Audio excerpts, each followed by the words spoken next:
Okay, let's get started. So, good afternoon, everyone, and thank you for taking time out of your busy schedules to attend our webinar today. This is Madeline Canoza speaking, your product marketing manager here at Maropost. Thanks again for joining us today. We are really excited to talk to you about how to use personalization within your marketing email campaigns to increase your revenue.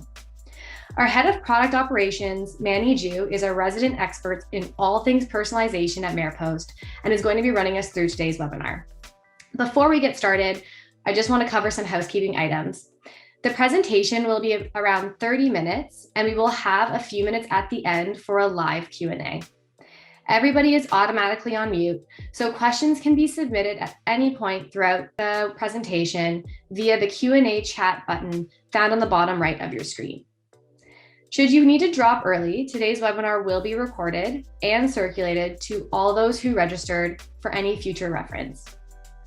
So without further ado, let's jump into how to increase sales with automated personalization.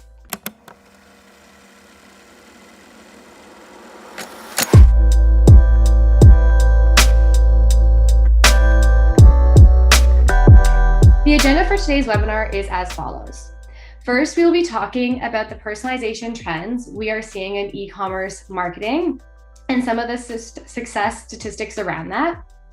Next, we will jump in through the various personalization strategies being used to increase the return on your campaigns. And finally, we will show you how to set up and execute these personalization strategies within your own Maropost account using product and revenue tracking, as well as automation journeys. Personalization trends within e-commerce marketing. The patterns in which the modern e-commerce consumer shops has completely changed the roles between the merchant and the consumer, with the consumer expectations already high and only heading up on the rise. Gone are the days where the consumer has a problem or a need and goes searching for a solution, taking time to vet multiple options against one another. Now it's become the merchant's responsibility to identify the consumer and their problem and present the solution to the right audience at the right time, all the while outlining their competitive advantage against alternative solutions and products. It's an exhausting job, and I'm sure it's the modern consumer expectation that's what keeps us all busy and employed. While we have seen e-commerce platforms excel at easing the purchasing process, it still can be a struggle to get your product in front of the right audience at the right time. We can see this as a problem that is actively being solved and worked on by a quote from Ryan Murtaugh, founder and CEO of the e-commerce platform Neato. Ryan predicts that delivering personalized experiences through email will become the new normal, achieved through rich integrations between e-commerce platforms and smart email marketing technology. As you can see, personalized email marketing is the way of the modern shopper. And if you're still not convinced that investing in personalization will improve your bottom line, let's look into some of the statistics and numbers published by Launchway Media and Forbes around personalization.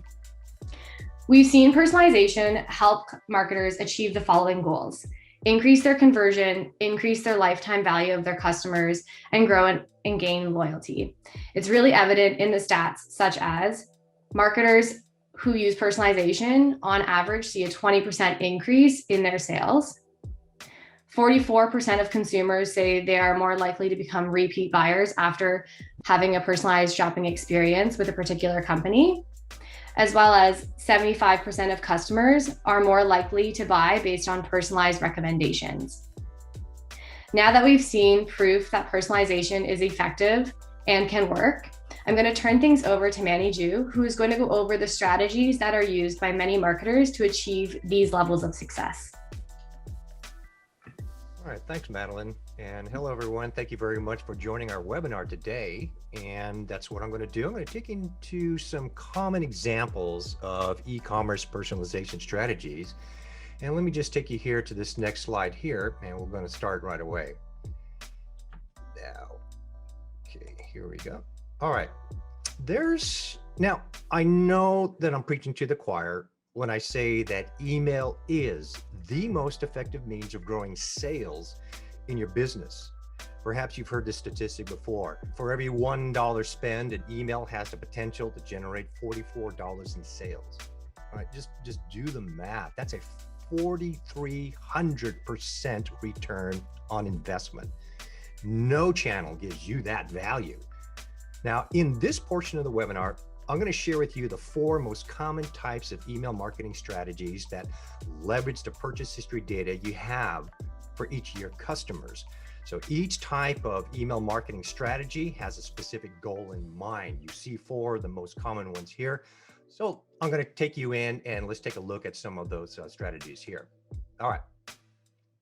The first one here we're going to look at is for personalizing just based off of your client demographic profile. All right, first things first. You have data, you're collecting data on your customers. So as a marketer, you know best who your buyers are, including details such as their age or what generation, their region or location, job titles, marital status, right? All those things are information that you capture about your customers.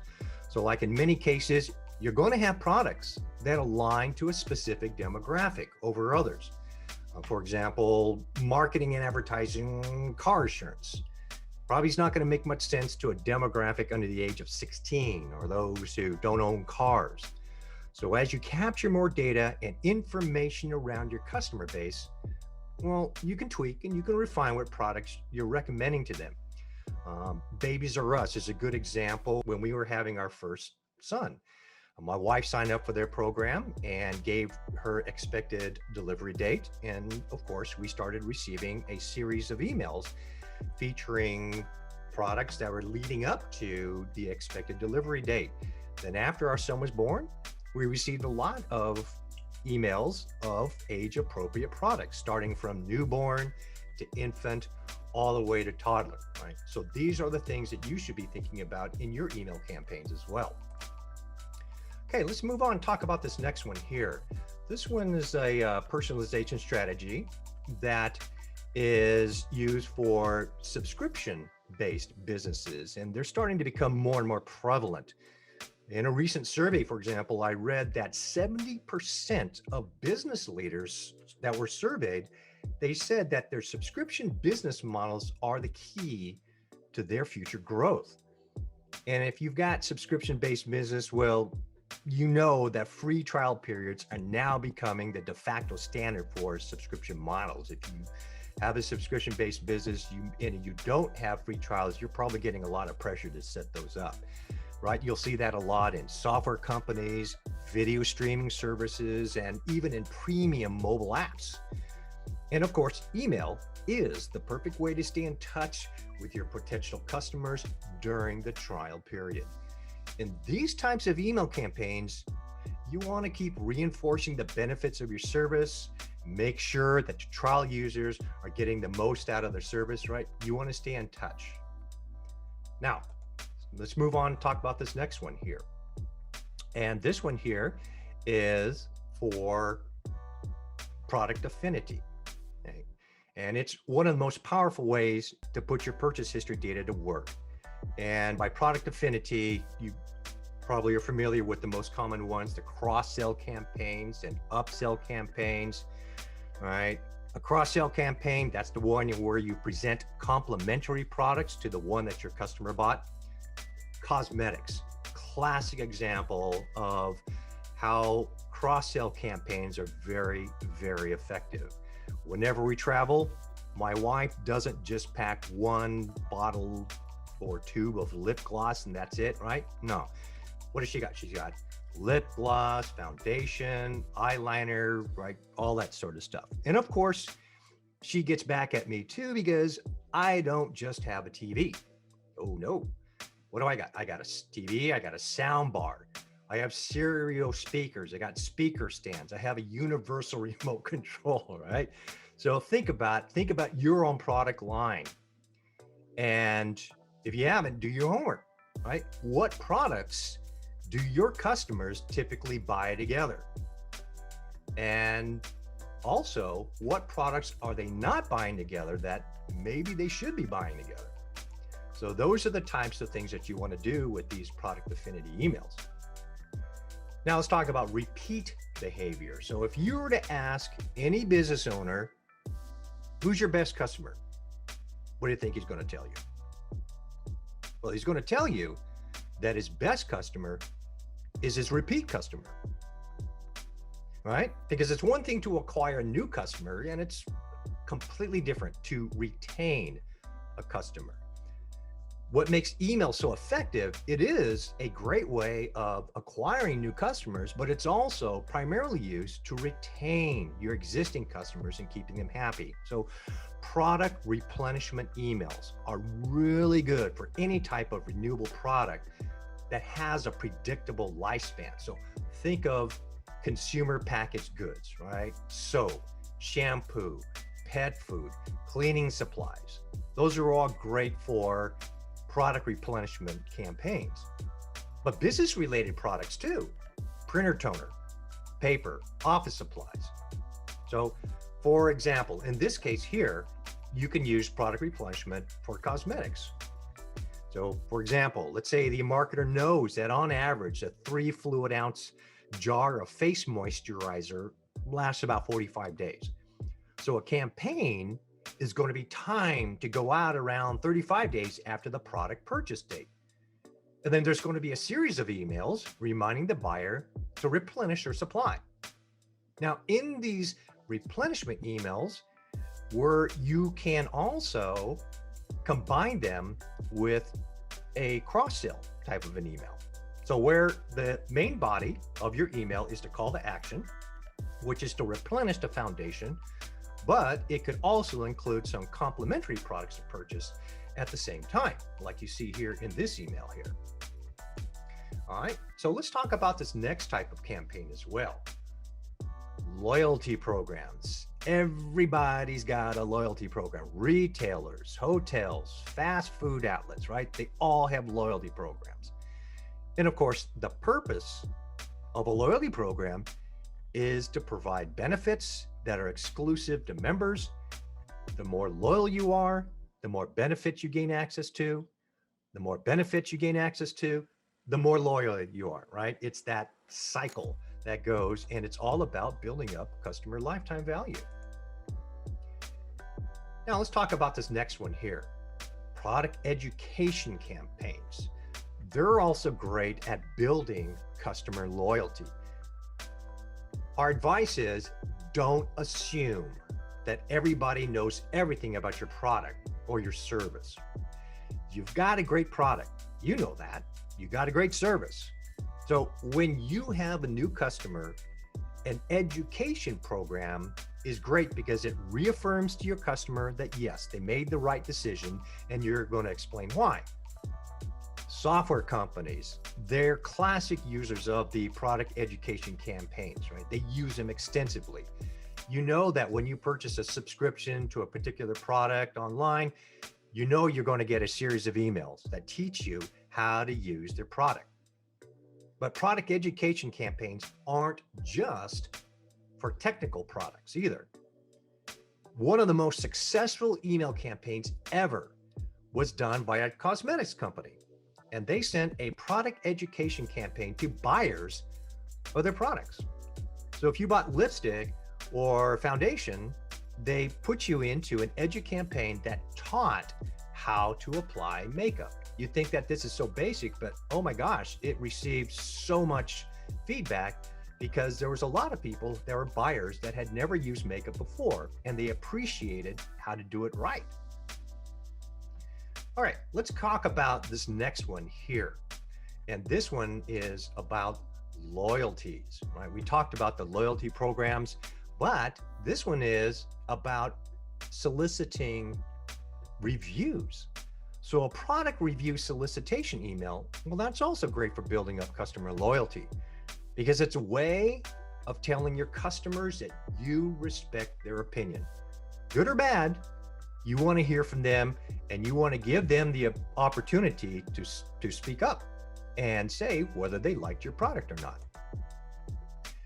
Now, let's talk about this last group of email campaigns. And these are the ones for recovering lost revenue.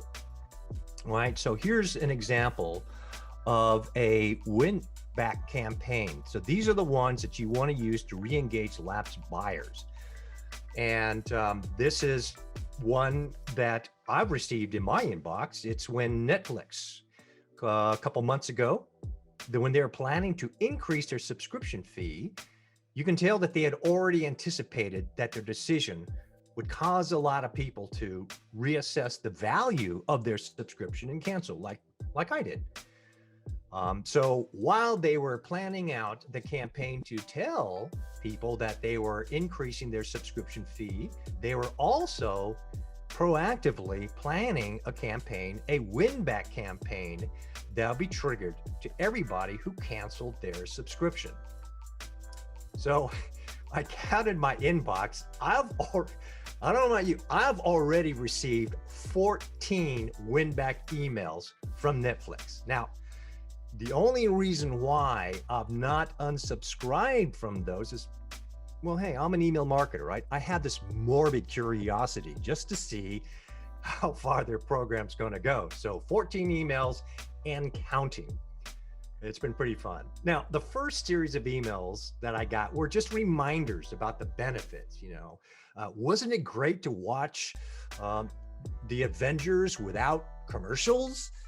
And it's all included. So that was nice, just to be reminded about how great it is to use their service. But I didn't resubscribe. And now the tone of the emails, the message of the emails, they're starting to shift in their campaign. And so now they're shifting away, the message is shifting away from the benefits of the service to now they're getting the price point. And so they're begging me to come back, and they'll give me a coupon code, which will reduce my monthly subscription fee for a limited time if I'll only come back. So that's an example of a win-back strategy that I'm seeing here. Now, let's talk about the other type of recovering of revenue strategy. And this is a abandoned cart remarketing campaign. Now, with regards to these types of emails, quite frankly, I'm surprised how many businesses still don't use abandoned cart remarketing, much less even have plans to start one up. According to Forrester Research, e-commerce companies lose $18 billion, that's billion dollars in sales revenue every year due to cart abandonment. 70% on average of all online carts are abandoned. So don't think of cart abandonment as like, oh my gosh, they don't love me, or I've got a problem. Hey, cart abandonment is just the way that we consumers shop online. It's just the way that people do. So if you don't have statistics of how many of your carts are abandoned, well, you're going to need to start tracking that. So your e-commerce platform should give you the ability to track abandoned carts. And here's what you do. You take your average cart value, multiply it by how many carts are abandoned each month, and that's your monthly revenue loss. So an abandoned cart remarketing campaign is great because on average, they have a success ratio of between 10% to 20%. You may think, well, that's not very high, but think about this. No remarketing campaign means $0 recovered revenue. Implementing a remarketing campaign means up to 20% of recovered revenue that otherwise would be lost. It's all the difference between walking away and leaving all the money on the table or walking away with a large amount of money in your pocket. So those are some of the things you want to think about. Alrighty, that's it for the campaigns for now, and I'm going to turn it back to you, Madeline. Awesome. Thank you, Manny. Thanks for explaining these personalization strategies and inspiring us with these many examples. We would love to take this opportunity to get to know our audience a bit better. So I'm going to launch a poll right now. And we would love to know which personalization strategy interests you the most, or you think would have the greatest benefit to your organization. I'll give everyone 20 seconds or so to select which strategy they're the most interested in. Based on these poll results, I'll be sure to include relevant resources towards the majority of listeners' personalization goals in our follow-up email along with the recording.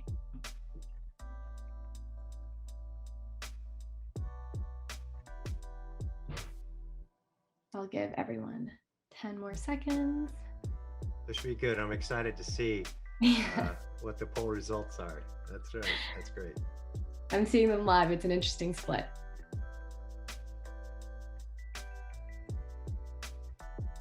Okay, going once, going twice. Oh, some last minute votes in. Going 3 times. And we are good. So I will share the results. It seems like majority of the audience here is focusing on that conversion tactic, personalizing emails to convert their customers either via like trial conversions or using, the purchase-based profiling demographics. So we'll be sure to include more information around these tactics and how you can execute them within your Maropost instance while I send the follow-up email. That's cool. Thanks everyone for voting. That's great. So now we're going to jump into how we can execute these personalization strategies that Manny actually spoke about within the Maropost platform itself. So once again, I'm going to be handing the reins back over to Manny to talk us through this journey. Okay, well, thank you very much. So, all right, so I've talked to you about the campaign strategies that you would use based off of purchase history data that you would be capturing into the Maropost marketing platform. So now the question you have is, well, how do I get it in? Well, product and revenue data, that's the engine that drives the personalization and the segmentation for all of your campaigns. So you want your personalization to be smart, right? You want to leverage and get the action out of the historical data. And what we're showing you here in this table, there's 3 ways for you to add and store product revenue data within your Maropost account. And progressing from left to right is the simplest all the way to the more complex. So if you're using an e-commerce platform provider, which Maropost has a one-click integration with, and in a moment, I'm going to show you that, well, obviously that's going to be the fastest and easiest way to get your product purchase and order data in. And I'll show you that in the next slide. Now, if you're using a e-com platform that we don't yet have a native integration with, well, then we suggest you leverage our web tracking script. This is something that you would give to your web developer, and they would be passing in information via JavaScript to your product and revenue information. Now, as your commerce business grows, or perhaps potentially outgrows your current e-commerce platform, and maybe you've grown to the point that you have a team of developers working on your customer experience, well, then Maropost can be able to continue to support your needs through more sophisticated methods such as the REST API. So those are the ways that you would get the data in. Now, let me show you an example of how you would get that data in. And as I mentioned before, this is the one-click integration. So we've built native integrations with a large number of e-com platforms, including the ones that you see here on the screen. So if you're using any of these platforms to host your web store, setting up the integration is really, really easy. So here's all you do. You click on the tile. Say, for example, maybe you're using Shopify as your web store. So all you do is just click on the Shopify tile, enter in the URL of your web store, and select which Maropost list you want to subscribe your new customers to. Once you've added your customers to your Maropost account, now you can do all the types of remarketing campaigns that we've just covered in this webinar so far. Now, here's what it's going to look like in the application for any of your given contacts. So once your e-commerce product, your order, your customer data, it's been brought into your Maropost account, you'll be able to see this data in a number of places throughout our platform. You'll see it in your lists, the dashboards of your lists. You'll see them within your campaign dashboards. You're going to see them in segments, and you're going to see them in a lot of different widgets, which keep a pulse on how much revenue your campaigns are bringing in. like this one here. You see here, you're finding a page. It's to get to this contact profile, you remember how to get there, right? You click on a list, and you click on you look for the contacts in your list, click on the contact's name, and you'll come here to the contact profile page. Or you can enter in the contact's email address in the search widget on the dashboard. But we're showing you here, this is really great because now it allows you to see the purchase history of this particular contact, the lifetime value, how many orders, and also the purchase history there in the customer engagement journey section of your contact overview page. You can see all the different orders as they were placed and recorded in the platform. So it's a really, really great way of just looking at your customers and identifying who are your biggest customers and who are the customers that you need to maybe prod them on a little way. All right, so now I'm going to get to the point where I'm going to show you in the application how to create each of the different campaigns that we talked about. So the first one I'm going to talk about is the free trial conversion campaign. So that's what you see here in our journeys. Now, you'll notice at the top, that first series of emails, it really resembles a product education campaign, right? You want to stay in touch with your potential customer throughout the trial period. You want to reiterate the benefits of your product. You want to educate them how to maximize its value, right? It's a free trial. You want to leave everything out there on the table. Make sure that they fully understand the maximum value and the benefits while they're in the free trial period. Now, once the trial period draws to a close, okay, the message of your emails, they're going to start changing. Now, in this example here that I'm showing you, you're going to send an email notifying the free trial users of the expiration of the trial period, all the while continuing to emphasize the benefits of your product. You have to do that by law. So now, if someone chooses to cancel, hey, that's okay. Don't worry about it. Nobody has 100% conversion rate. I wish, but that that's not true. So if someone doesn't want to continue as a paid subscriber, well, send them a goodbye email. Thank them for evaluating your product. Always leave the door open for them to come back anytime. So, and if someone chooses to continue as a paid subscriber, well, then thank them for that as well. And you want to continue staying in touch with them too. Let's take a look at this next one here, the cross-sell campaign. So I combined a cross-sell with a replenishment, and this is just a basic one. You can add to it all as much as you want. So here's an example where someone's purchased a product. So you're going to wait a bit. In this case, we just wait a week. And then we start introducing them to complementary products through a series of follow-up emails. I just only have one here, but you get the picture, right? You can start sending a whole series of emails featuring each type of complementary product. Now, in this example here at the very end, I've combined, right? Here's where I've combined that replenishment campaign. So about, 44 days since the product purchase. Now I'm going to start sending a replenishment reminder email to the customer, right? So you can see how you can combine the different types of campaigns together very effectively. All right, let's talk about the education campaign next. As I mentioned earlier, a product edu campaign, really, really good for building customer loyalty. You send a series of emails that teach your customers how to get the most out of what they just bought. They're just great at reinforcing the benefits of your product or your service and reassuring your customers that they made the right decision. Now, the last email that you want to send is to ask them, hey, what additional products or services they might be interested in. And then based on the interest, you're going to send them into some other ones. So what I'm showing you here is an example of an education campaign that we used to use here at Maropost. every new user to Maropost would enter into this campaign. We'd send them a series of 4 emails.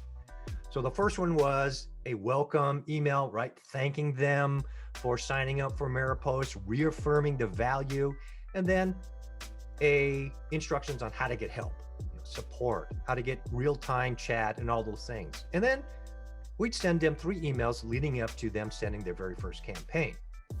Now, the last email of the sequence is what we call a segmentation email. Its sole purpose is to get your customers to self-identify their preferences. So in this case, we asked them, well, what types of email marketing campaigns that they were doing. And we gave them links to content on our website to learn more. So then, depending upon which link each user clicked in the segmentation email, we then handed them off to other journeys with educational content specific to the topic they chose. So you can have one education campaign feed over into another education campaign. And that brings me to the last of the campaigns that we talked about. So it's an automated abandoned cart remarketing campaign. Now, a win-back campaign, abandoned cart remarketing campaign, they pretty much follow the same structure because, well, the goal of both campaigns is the same. It's to recover lost revenue. Now, of course, the only difference between the two is what are you going to say in your emails and how many emails you want to send and the cadence of your emails. Remember, I mentioned to you that Netflix, they've already sent me 14 emails so far. So I'm curious just to see how far they're going to take it. So anyways, you typically want to send your first abandoned cart remarketing email within the first 2 hours of the abandonment and no more than 8 hours after. There are statistics and white papers and research showing that your highest cart recovery rate occurs within the first 8 hours after abandonment. It starts to drop off significantly thereafter. And certainly if you're waiting 24 hours, you might want to compare with 8 hours and see what your cart recovery rate will be. Now, in a abandoned cart remarketing, you typically have 3 touches, try to get them to come back. Now, this one here, there's just 4 of them. You probably don't want to go more than 5 emails of an abandoned cart remarketing campaign. And even then, that's kind of pushing it, right? Because you don't want to start annoying them about it. So there you go. Those are the 4 types of campaigns and how you set them up using the journeys. So I'm going to turn it back to you, Madeline, and if there's anything you want to wrap up with. Awesome.